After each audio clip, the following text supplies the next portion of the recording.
De 2 de mis artículos nació la idea de una serie que fue pensada para que la gente la viera al entrar y al salir del trabajo entre el barullo del transporte público.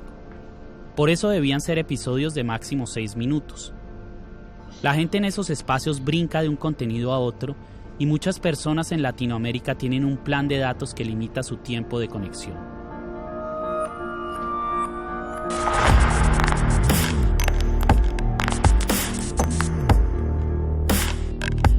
La política colombiana está consternada con la aparición de Matarife, una serie documental que amenaza con destapar la caja de Pandora de la historia reciente en ese país. Con el expresidente Álvaro Uribe Vélez como principal protagonista, Matarife se ha encargado en sus primeros capítulos de develar historias y detalles desconocidos para muchos, sobre todo fuera de Colombia. Durante ese diminuto fragmento de tiempo que dura cada capítulo de la serie, los empleados públicos, las amas de casa, los universitarios y en general la inmensa mayoría de la sociedad colombiana tendría que ser informada, quedar convencida y sobre todo motivada a exigir el cambio que con tanta urgencia necesita Colombia. Eran máximo 6 minutos a la semana los previstos para que los colombianos salieran de su engaño y perdieran el miedo. Cada dato ofrecido en la historia tenía que estar documentado en imágenes de archivo.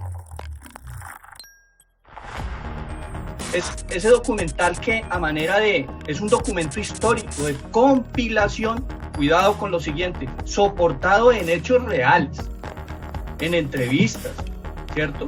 Que a través del tiempo reflejan la realidad de unos hechos que seguramente para generaciones no tan nuevas, o mejor, para las nuevas, pues no estaban muy latentes o no tenían conocimiento. Luego el gran mérito, digamos, de la serie en ese sentido es eso, es una pieza histórica que con una herramienta o un sistema,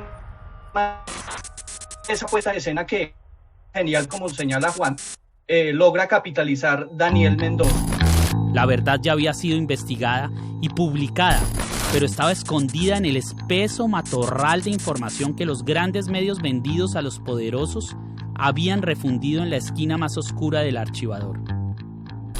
Las últimas encuestas revelan que los colombianos cada vez creen menos en los medios tradicionales.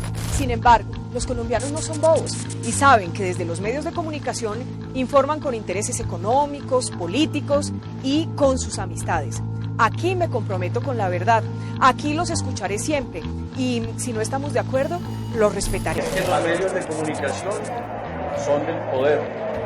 Son para generar plata, eso no es para informar ni nada, es para generar plata nomás. La serie no solo buscaba alumbrar esos oscuros hechos perdidos en las décadas de memoria histórica, tenía que encontrar la manera de que esos pocos minutos tocaran el alma del pueblo colombiano.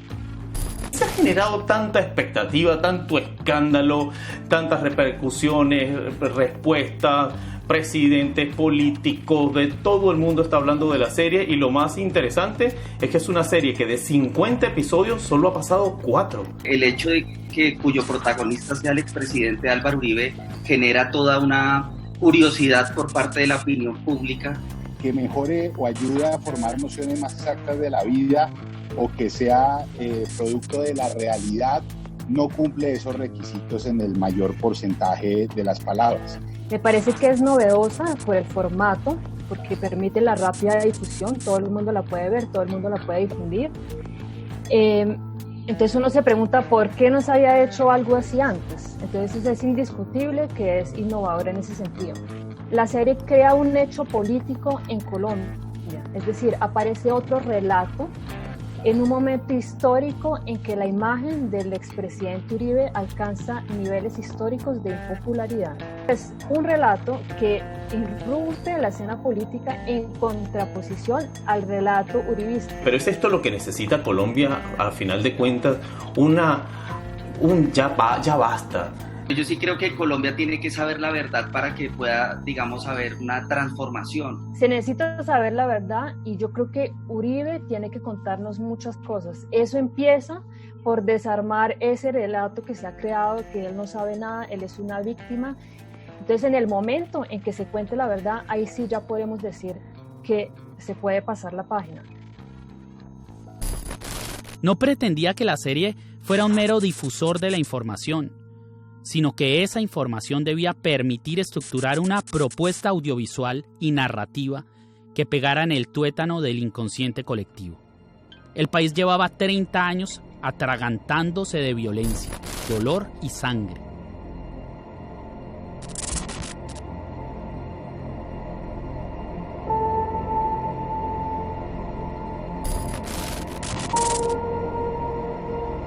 Para finales del año 2019 contaba con mis guiones, un dron y una cámara de cine prestada.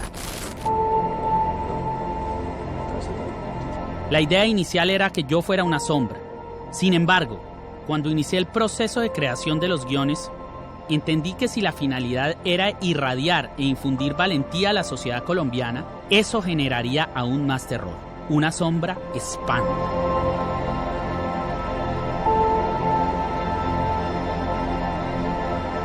Decidí ser yo quien expusiera los hechos de viva voz, con mis tatuajes decorando la pantalla y la cara al aire. Dicho esto, empecemos por desnudar la verdad. He aquí la primera de mis confesiones. No existe Jack Nielsen, ni mucho menos Emma Thompson. Tampoco existe director de casting, como lo dije en alguna entrevista. Box Jellyfish Films, lamentada productora, solo es una marca registrada y todos los derechos de autor están a mi nombre. No existen productoras internacionales con un inmenso equipo técnico, ni luminotécnicos, ni extras, ni asistentes de producción. La serie se hizo solo con la fuerza que le metimos para que saliera adelante. Escribí, narré, produje y protagonicé la serie Matarife. Y César Andrade, el director de la serie, fue el gran maestro que me dirigió. Es esto, es darle muchas vueltas como desesperado, y esta madre no se va a caer porque ya queda fijo. Mira, no se cae. Si ese día se cae, si tú lo haces así, no va a entrar. ¿Qué hago con esta? No te preocupes porque no se ve. No se ve. Así se va a hacer. Yo estoy viendo el cuadro y no se ve. No había ni hay nada más. Mis artículos, escritos y guiones. Una cámara, un dron y un par de chiflados con muchas ganas de iniciar una guerra suicida en contra de la corporación criminal más sangrienta del continente. Ama absoluta de la luz y la oscuridad. Dueña de los carteles del narcotráfico y los grupos paramilitares más devastadores del planeta. Pero también propietaria del gobierno y sus instituciones. La misma monarquía mafiosa que en Colombia siempre lo ha gobernado todo. A la fiscalía, al ejército, a la policía, al Congreso y, sin duda alguna, a la presidencia. Le mentí a mucha gente en público y en privado con el fin de protegerme, también para proteger el proyecto y a César. Porque una cosa era que el peor de los genocidas latinoamericanos de la historia contemporánea y dueño de esa empresa de la muerte viera la serie como el resultado del trabajo de productoras internacionales en España, Estados Unidos y Australia. Y otra que pudiera tener en la mirilla a su creador, que para ese momento continuaba viviendo en Colombia.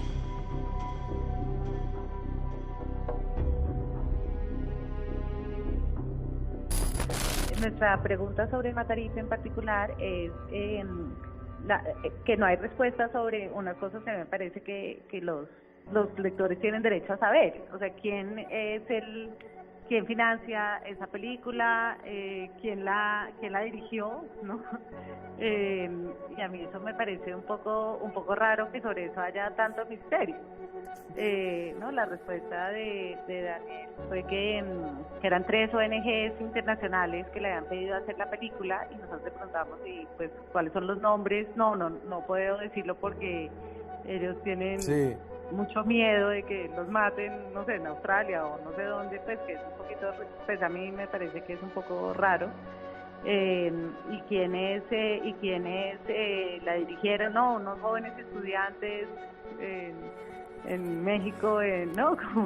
Pues digamos que me parece raro el misterio. Seguro que no hay nada que esconder, pero me parece un poquito raro porque no lo dicen. Yo siempre creo que eso es como una información que el público debe conocer. La serie Matarife, de la que no se ha visto sino solo un capítulo, Es una producción de televisión en la que yo no tengo nada que ver, pero sí sé que está basada en hechos absolutamente comprobados y dichos 1000 veces, y es el rabo de paja que tiene el senador Álvaro Uribe y que él odia que le saquen a relucir. Por eso me sorprende cuando tú dices que nosotros odiamos a Uribe o que no nos cae bien, porque es que eso fue lo mismo que me dijo Álvaro Uribe la última vez que yo fui a verlo y con quien hablé 15 minutos, que él me decía, es que yo le caigo mal a usted, yo no, o sea, yo en realidad no, ni Gonzalo Guillén. Entonces cuando el uribismo y la silla vacía se dan cuenta que uno descubre un delito de Uribe, entonces eso se llama activismo político de izquierda, a pesar de que es fundamentado en pruebas, en documentos, en un contexto de la información, fuentes de distinto tipo. Guillén nunca ha sido activista, llamarnos activistas me parece que es asqueroso, y además que Semana diga que nosotros creamos una leyenda antiuribista en torno a Álvaro Uribe. Entonces, digamos, esto lo que demuestra es que el periodismo que nosotros estamos haciendo, que hoy está marcando la agenda, como la investigación de Jenny Hernández. Pero eso no es todo, hay mucho más. En julio de 2019 concluimos el trabajo en el estudio de grabación. Para febrero de 2020 teníamos filmadas el 80% de las escenas de aquella primera temporada en la que yo aparecía como protagonista, uniendo los hilos en ese estudio oscuro y sórdido que adaptamos en el sótano de un restaurante del centro de Bogotá. Para ese momento, el último de mis proyectos había alzado vuelo. La Nueva Prensa, el portal informativo en internet que fundamos con el periodista Gonzalo Guillén, empezaba a perfilarse como uno de los medios independientes decididos a encarar con sus denuncias a ese Estado gestor de masacres y alcahueta del tráfico de estupefacientes. Ha sido atravesada por la violencia y la opresión. Ha sido víctima de la censura y del terrorismo, varias veces ejercido por el mismo Estado. Ha sido una profesión tan riesgosa como solitaria. La verdad.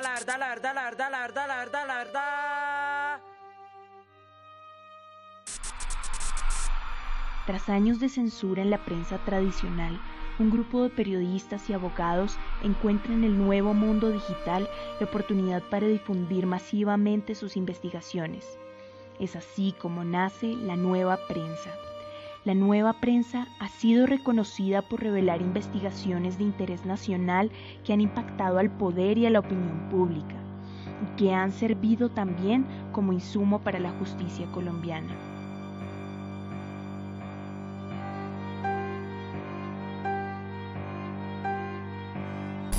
Los datos, que después se convertían en publicaciones, llegaban de todas partes. Nos contactaban diariamente investigadores, fiscales y en general funcionarios públicos cansados de los abusos de aquella élite decadente que había instaurado en el país una sangrienta política de disciplina social a través de la policía y las bandas rurales que eran los sicarios del narcoparamilitarismo gubernamental que aún hoy continúa dictando las órdenes en Colombia. Para ese momento, teníamos mi voz metida en una cinta digital y la gran mayoría de las tomas que se había tragado esa cámara prestada de última generación. Eso era lo que había de la primera temporada cuando Gonzalo Guillén, mi socio en el portal periodístico, me dijo en su apartamento: tengo una información que es una bomba atómica, unas grabaciones que prueban que entre Uribe y los narcos del cartel de La Guajira y el Cesar le compraron las elecciones presidenciales a Iván Duque. Todo lo organizó un mafioso al que llaman el Ñeñe Hernández. No pensó Gonzalo que con aquella frase estaba soltando una represa de hechos irreversibles que me llevarían hasta tan lejos.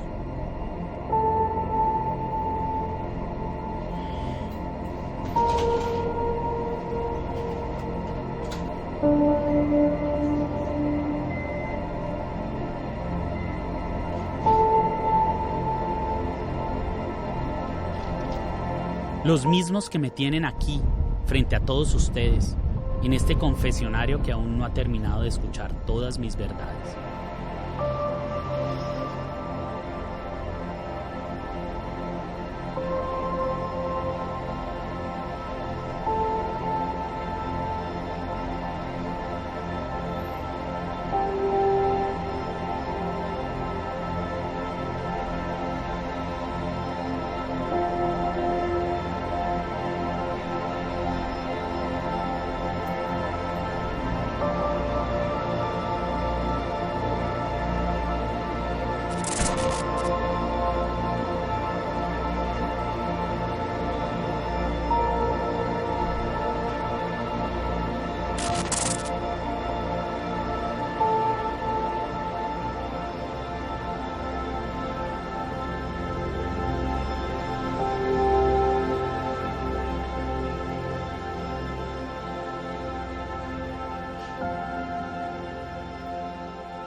Ellas irán apareciendo mientras transcurre la historia de un país amordazado y maniatado por un narcotraficante masacrador llamado Álvaro Uribe Vélez, a quien hoy Colombia entera llama el Matarife.